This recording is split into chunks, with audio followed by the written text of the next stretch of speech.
আপনি কি কোম্পানি কোনো? আমি একজন মেডিকেল স্টুডেন্ট। ও আচ্ছা, মেডিকেল স্টুডেন্ট। ভাই অবশ্যই তো ভিডিও দেখছেন আপনি। আমি দেখছিলাম যে ওনাকে নাকি উঠাই দেওয়া হচ্ছে। আমার এক ভাই আমার একটা গিফট দিছে। না না, এটা আসলে ওনার গিফট না, এটা উনি যে ভালো কাজটা করতেছে, এই যে বাংলাদেশের এত এত অবিশ্বাসী মানুষদের মধ্যে যে বিশ্বাস নামক শব্দটা উনি তুলে ধরছে, এটা হচ্ছে এটার গিফট।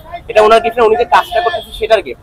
আর এরকম মানুষদেরকে প্রচার করার জন্য কেউ যদি হুমকি দেয় যে ওনার এই দোকানটা তুলে দেবে, তাহলে আমি বলবো যে ঢাকা শহরে যে 3000 ভাতের হোটেল আছে সবগুলোকে তুলতে হবে, শুধু ওনারটা একা তুলতে হবে না।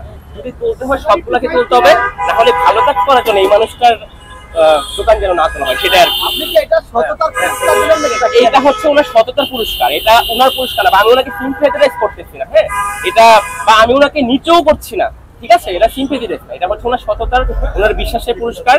আর এই যে আমি গতকাল থেকে আসলে আমার জ্বর ছিল, আমি নাহলে গতকালই আসলাম, আমার জ্বর ছিল, তাহলে আমি গতকালই এসে ওনাকে গিফটটা দিতাম, আমি তুলে রাখছিলাম গিফট ওনার জন্য।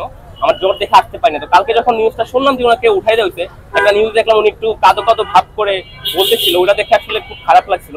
তাই আমি ভাবলাম যে একটা গিফট দেওয়া যায় ওনাকে, তো এই গিফট এই জন্য দিলাম। আর আরেকটা শার্টও আছে, আরেকটা শার্ট, এটা খুলে শার্টটা একটু পরে দেখেন, শার্টটা পরে আপনি কাজ করবেন, ঠিক আছে?